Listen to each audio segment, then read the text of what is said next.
찬송가 323장, 구찬송가로는 355장 찬송하겠습니다.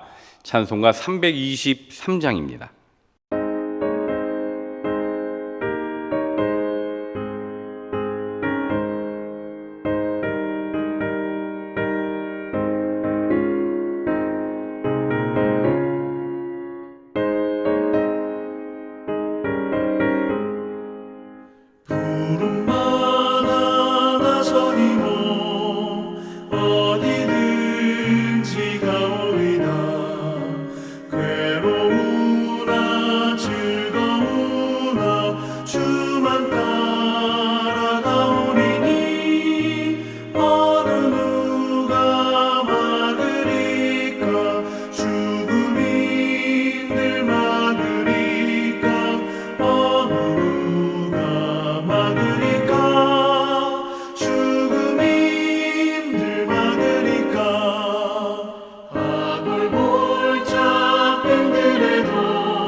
이 시간 교회와 사역과 일꾼을 위해서 또 한국 교회와 나라와 민족을 위해서 기도하겠습니다. 특별히 우리 교회가 생명이 풍성한 교회로 나아갈 수 있도록 코로나 바이러스의 조속한 퇴치와 하반기 제자 대학과 교회 사역을 위해서 다 함께 주여 한번 부르짖고 기도하겠습니다. 주여.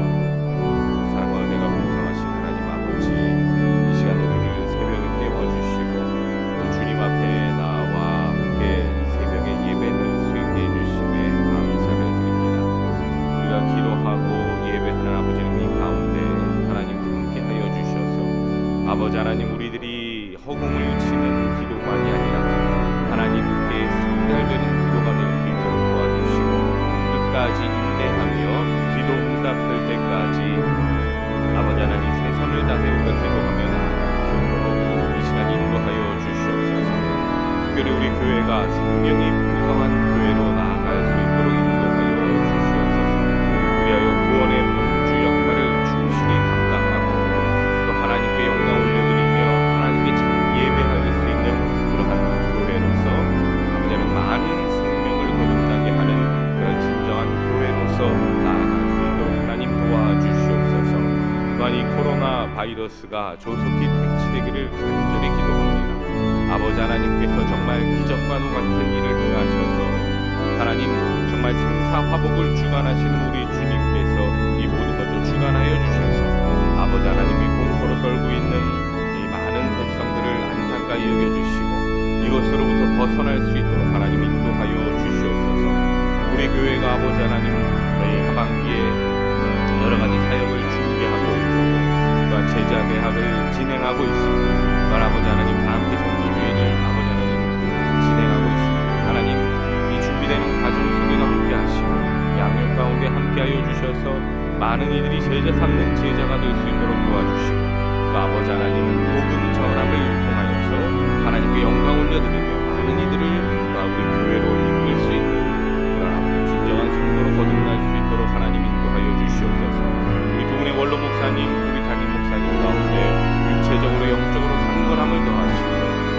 가운데 하나님께서 항상 사랑과 평안을 더하여 주시옵소서. 나라와 민족의 공동의 평화통일이 이루어지도록 인도하여 주시고 우리 많은 교육자들 또 재직들 가운데 아버지 하나님께서 사랑과 주시옵소서. 예수님의 이름으로 기도합니다. 아멘. 이 새벽에 하나님께서 우리에게 주시는 말씀은 민수기 7장 1절에서 9절까지의 말씀입니다. 구약 성경 204면입니다. 민수기 7장 1절에서 9절까지의 말씀을 봉독합니다. 모세가 장막 세우기를 끝내고 그것에 기름을 발라 거룩히 구별하고 또 그 모든 기구와 제단과 그 모든 기물에 기름을 발라 거룩히 구별한 날에 이스라엘 지휘관들 곧 그들의 조상의 가문의 우두머리들이요 그 지파의 지휘관으로서 그 계수함을 받은 자의 감독된 자들이 헌물을 드렸으니 그들이 여호와께 드리는 헌물은 덮개 있는 수레 6대와 소 12마리이니 지휘관 2사람의 수레가 하나씩이요 지휘관 1사람의 소가 1마리씩이라 그것들을 장막 앞에 드린지라. 여호와께서 모세에게 말씀하여 이르시되 그것을 그들에게서 받아 레위인에게 주어 각기 직임대로 회막 봉사에 쓰게 할지니라. 모세가 수레와 소를 받아 레위인에게 주었으니 곧 게르손 자손들에게는 그들의 직임대로 수레 2과 소 4마리를 주었고 므라리 자손들에게는 그들의 직임대로 수레 4과 소 8마리를 주고 제사장 아론의 아들 이다말에게 감독하게 하였으나 고핫 자손에게는 주지 아니하였으니 그들의 성소의 직임은 그 어깨로 매는 일을 하는 까닭이었더라. 아멘. 오늘도 이 새벽을 깨우신 우리 모든 노량진의 교우님들과 그 가정 가운데 하나님의 은혜와 사랑이 함께 하시길 바랍니다. 오늘 우리가 읽은 민수기 7장의 말씀은 이스라엘 지휘관들이 하나님께 드렸던 헌물에 관한 것입니다. 모세는 장막 세우기를 끝내고 그 세운 장막에 기름을 발라 거룩하게 구별합니다. 이날 이스라엘의 지휘관들은 하나님 앞에 헌물을 드렸지요. 그들이 드린 헌물은 덮개 있는 수레 6대와 소 12마리였습니다. 모세는 그것을 받아서 레위인들에게 주어 회막 봉사를 하는데 쓰게 하였는데요. 게르손 자손들은 수레 2과 소 4마리를 주었고 므라리 자손들에게는 수레 4과 소 8마리를 주었습니다. 하지만 고핫 자손에게는 주지 않았습니다. 왜냐하면 고핫 자손이 성소에서 맡은 직임은 이 어깨로 매는 일이었기 때문입니다. 그러면 므라리 자손에게는 왜 수레 4과 소 8마리를 주었는가? 그것은 므라리 자손이 게르손 자손에 비해 더 무거운 짐을 운반하는 직무를 맡았기 때문입니다. 여러분, 이런 것을 보면 먼저는 우리는 하나님께서 모든 일을 은사에 맞게 허락하신다는 걸 알 수가 있습니다. 하나님께서는 그 사람이 가진 성품과 재능 등을 보시고 거기에 맞는 일을 하게 하시고 그 일을 더 잘할 수 있도록 해주십니다. 이러한 은사와 관련해서는 로마서 12장과 고린도전서 12장에 아주 세세하게 기록되어 있는데요. 로마서 12장에는 예언, 섬김, 가르침, 위로, 구제, 다스림, 긍휼의 은사 이렇게 말씀하고요. 고린도전서에서는 지혜, 지식, 믿음, 병고침, 능력 행함, 예언, 영분별, 방언 통역 이렇게 말씀합니다. 이 말씀을 보면서 무엇보다도 우리는 우리 자신이 가지고 있는 은사를 잘 알아야 하죠. 하나님으로부터 받은 은사를 정확히 알고 그 은사를 잘 활용하여 하나님 나라의 확장을 위해 힘써야 하는 것입니다. 또 교회는 성도들이 은사에 맞게 봉사하고 사역할 수 있도록 돕고 무엇보다 성도들이 은사를 발견할 수 있도록 도움을 줘야 합니다. 그리고 오늘 말씀을 통해 또 한 가지 깨달을 수 있는 건 하나님께서 주신 물질에 있어서 우리는 청지기이고 관리자라는 점을 명심해야 한다는 겁니다. 오늘 말씀을 보시면 모세가 장막 세우기를 마치자 각 지파의 지도자들이 한 일은 그들이 하나님께 드려야 할 것을 드렸습니다. 이는 모든 물질은 하나님의 것이라는 신앙 고백적인 행위였습니다. 마찬가지로 저와 여러분들도 내게 주신 모든 소유가 하나님의 것임을 인정하고 하나님의 권위를 인정해야 합니다. 기독교인에게 있어서 11조는 기본 중에 기본입니다. 최근에는 이 11조를 가지고 사람들 사이에서 여러 가지 의견이 분분합니다만, 그런데 제가 아무리 성경을 읽어봐도, 그리고 사람들이 그 어떤 논리적인 이유를 갖다 붙여서 이야기한다 해도 하나님께 드려야 할 11조를 드리지 않아도 된다 하는 말씀은 성경 어디에도 찾아볼 수가 없습니다. 11조의 유래는 창세기 14장에서 전쟁 중에 있던 자신의 조카 롯을 구하기 위해 아브라함이 318명의 용사를 드리고 구출한 뒤에 돌아와서 살렘 왕 멜기세덱에게 드렸던 것에서 시작합니다.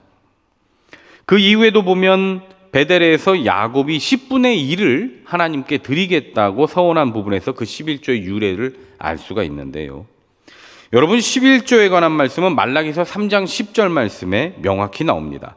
만군의 여호와가 이르노라, 너희의 온전한 11조를 창고에 들여 나의 집에 양식이 있게 하고 그것으로 나를 시험하여 내가 하늘의 문을 열고 너희에게 복을 쌓을 곳이 없도록 붙지 아니하나 보라. 아멘. 이 말씀을 통해 우리 크리스천들은 이 11조가 축복의 통로가 된다고 우리는 알고 있습니다. 그런데 이게 왜 의무가 되는가? 사실 11조는 의무입니다. 방금 읽은 말라기 말씀 이전의 말씀을 읽어보면 11조와 봉헌물을 올바로 드리는 이 의무를 제대로 행하지 않은 이스라엘 백성들을 책망하시는 장면에 하나님의 말씀이 등장을 합니다. 제가 읽어드리겠습니다. 말라기 3장 7절에서 9절입니다. 만군의 여호와가 이르노라, 너희 조상들의 날로부터 너희가 나의 규례를 떠나 지키지 아니하였도다. 그런즉 내게 돌아오라. 그리하면 나도 너희에게로 돌아가리라 하였더니 너희가 이르기를 우리가 어떻게 하여야 돌아가리까 하는도다. 사람이 어찌 하나님의 것을 도둑질하겠느냐. 그러나 너희는 나의 것을 도둑질하고도 말하기를 우리가 어떻게 주의 것을 도둑질하였나이까 하는도다. 이는 곧 11조와 봉헌물이라. 너희 온 나라가 나의 것을 도둑질하였으므로 너희가 저주를 받았느니라. 이스라엘이 왜 저주받았습니까? 조상들로부터 지켜왔던 규례, 곧 11조와 봉헌물을 바르게 드리지 않았기 때문에 저주를 받았다고 말씀합니다. 이것을 온전히 하나님께 드리지 않았기 때문에 온 나라가 저주를 받았다는 겁니다. 그렇게 말라기 선지자는 가르치고 있습니다. 사랑하는 노량진의 교우 여러분, 우리 크리스천들에게 있어서, 그리고 하나님의 소유를 대신 맡아 관리하는 청직이 된 저와 여러분들은 소득의 10분의 1을 하나님께 드리는 건 기본 중에 기본입니다. 돈이 많고 적고가 중요한 게 아닙니다. 형편에 맞게 하나님께 11조를 드리는 게 중요합니다. 11조는 사실은 축복의 통로이지 부담의 통로가 아님을 기억하시고 온전히 11조를 드림으로 하나님께서 주시는 하늘의 복을 마음껏 누리며 사시기를 바랍니다. 더 나아가서 하나님의 소유를 맡은 청지기는 이 소득을 가지고 이웃을 돕는 일을 한다는 걸 우리는 깨달을 수가 있습니다. 예수님은 이 땅에 율법을 폐하러 오신 게 아니라 율법을 완성하러 오셨습니다. 그럼 율법이 무엇이냐? 두 가지로 우리 주님이 요약을 하셨습니다. 첫 번째는 하나님 사랑, 두 번째는 이웃 사랑을 말씀하셨습니다. 그래서 마태복음 22장 37절에서 40절 보면 예수께서 이르시되 내 마음을 다하고 목숨을 다하고 뜻을 다하여 주 너의 하나님을 사랑하라 하셨으니 이것이 크고 첫째 되는 계명이요 둘째도 그와 같으니 내 이웃을 내 자신같이 사랑하라 하셨으니 이 두 계명이 온 율법과 선지자의 강령이니라. 아멘. 이 말씀에서 우리 주님이 가르쳐 주듯이 크리스천들에게 있어서 그리고 율법에 있어서 가장 큰 계명은 하나님 사랑, 이웃 사랑입니다. 우리가 돈을 많이 벌든 적게 벌든 중요한 건 그것을 어떻게 사용하는 것이고 누구를 위해 쓰느냐 하는 게 중요합니다. 여러분 많이 벌었으면 많이 쓰십시오. 높은 자리에 앉으셨으면 그 높은 자리에 앉으신 만큼 권리도 있지만 그 의무와 책무를 다해 주십시오. 그래서 이웃을 위해, 하나님을 위해 더 많이 헌신하시고 더 많이 사랑해 주십시오. 크리스천들은 주님이 주신 말씀 때문에도 그렇지만 실제로 믿지 않는 사람들보다 하나님의 사랑과 은혜를 더 많이 받은 사람들로서 형편이 어려운 사람들과 나눔을 해야 하는 것은 어찌 보면 필수적인 것입니다. 물론 우리 크리스천들 사이에서도 구제받아야 하고 도움받아야 할 분들이 많이 계시죠. 우리 주위에도 보면 기도로 도와야 하고 또 말로도 위로해 줘야 되고 물질로도 후원해 드려야 할 분들이 많이 계십니다. 이들을 향해서 우리는 눈이 떠져야 하고 관심도 가져야 하고 항상 그들을 위해 실제적인 도움이 무엇이 있을지를 생각하며 또 실제적인 도움도 줄 수 있어야 하는 것입니다. 돈의 크기, 액수가 중요한 게 아니라 형편에 맞게 할 수 있는 만큼 도우면 되는 것입니다. 내 욕망을 채울 돈을 아껴서 남을 위해 쓴다면 어쩌면 한 생명도 우리는 살릴 수가 있을 겁니다. 사랑하는 노량진의 교우 여러분, 오늘 말씀을 통해 들으신 것처럼 각자의 은사가 무엇인지를 깨달아 하나님 나라의 완성을 위해 함께 힘써가는 저와 우리 교우님들 되시기를 바랍니다.